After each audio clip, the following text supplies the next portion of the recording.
Alright, had to delete the scene, y'all. Had to delete the scene. Alright. So we back. We are back, ladies and gentlemen. It's your boy, Uncle Greg, back with another live. Behind the mic, this time, the rebuilding of a man. And just getting right into it. Since I've been reflecting on a lot of things since like 2020. I'm pretty sure you guys know the story. If not, check the pod. Went into detail on my experiences with COVID and the shutdowns and stuff like that. But during that time, quick synopsis before I get into it. I was a behavior therapist reporter, and I was given information on how to tell a young child how to emotionally be aware and kind of give them some tips and stuff that I wasn't really ever given, and so I started applying some of that stuff to myself, and it just helped a lot. So being emotionally aware and emotional intelligence, digging into it, it's going to get to this point. So here we go. So speaking from experience, there was a period of time where everything felt mundane, whether it was going to work, coming home, and just didn't feel fulfilled, basically. And couldn't really identify that, couldn't really figure that out because I had so many distractions going around me to kind of just make me forget whatever the hell is like bothering my mind at the time. Why I wasn't able to get over that obstacle, in my opinion, was because I was just lacking discipline and lacking direction, and so needed some guidance. So in order to get to that point, I needed to detach myself from all distractions, give myself an actual deep thought of what I want to represent, what I want to be. And not just that, look in the past of where I may have been at fault at things where I was oblivious to before because of my immaturity, maybe, whatever it is. Just learning how to look back at things and taking accountability, like that's just one of the big things I learned these last few years as far as like diving in and being able to build yourself up to a solid foundation of who do you want to be. So make sure when you are detaching from these distractions, you're not doing it. You're going to feel some way because you are used to doing these things. So it might make you emotionally disturbed, like you might be angry or upset. Like, why isn't anybody else like on this rolling tip? Some shit like that, So just know to avoid those negative emotions. Just pay attention to what you're learning and where you are growing. The responsibilities must stay a priority as much as you would like to be totally free and be able to look at all your problems and that's what therapy is for. You go to counseling and stuff like that's going to help you out a lot, but you got to know that you have to take care of responsibilities. Those things you should not go away, which is taking care of your children, taking care of everything, your bills, all that. You need to figure out a way to be able to do all this while maintaining that. It's a juggle. It's not easy. It's easier to say than to do. Trust me, I've been doing this for 2025 now. For sure, I've been it's just personal growth and development. It's kind of just been what I've been putting my foundation on as far as myself. Now, we'll talk about discussion of topics and creation of that, but this is the focus on rebuilding of a man. So once you realize your detachments and distractions and you realize your responsibilities and how you're going to build yourself up,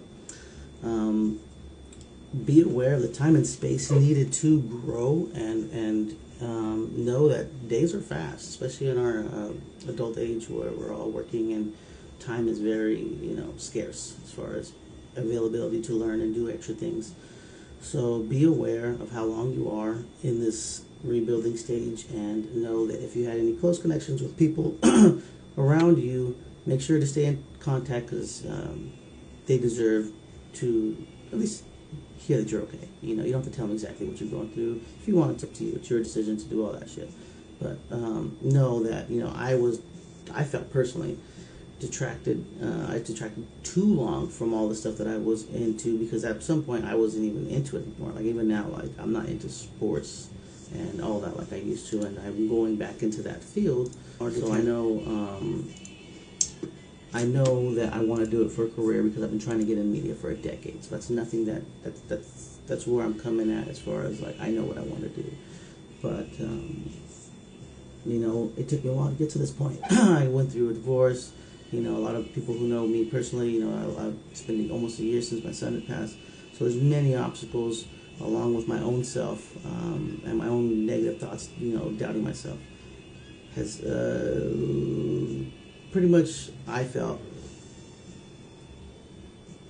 a timely, divinely thing, because, you know, as much as I'd like to have all this information and experiences and all that stuff quicker, I guess you'd say,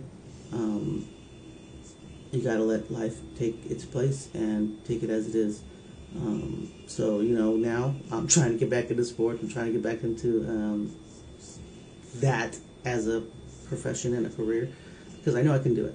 Now I have to get back into the excitement I used to get, because personally I'm a little bit indifferent on the regular season of sports, so now I gotta be able to get excited again about it, because I love playoff sports. Playoffs is where it, you know, it rises to the top. So, you know, when I cover sports, I'm gonna have to figure out how to let the regular season be just as entertaining.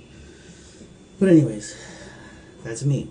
That was my example on the trouble I had reintegrating as far as myself back into my own little bubble of friends and family and stuff like that. Like when I was isolated for long periods of time, like I had a lot of thoughts and stuff like that, and some of them were negative, because I'm just thinking, you know, whatever it is. But I had to let it process. I had to let it bake, and then come to the conclusion like, okay, well, you know, whatever's in my control, I'll try to do my best to figure out how to, you know, handle it, and whatever is not, you know, give it to someone else to struggle with, as far as, you know, a higher power. Like, it's out of my hands, it's on them, you know. But getting back to this rebuilding of yourself, the last part I want to wrap up about is build a routine to give yourself guidance and a direction for daily life, because every day, going to work, coming home, coming to work, it felt repetitive and almost redundant to a point where like you feel like a robot.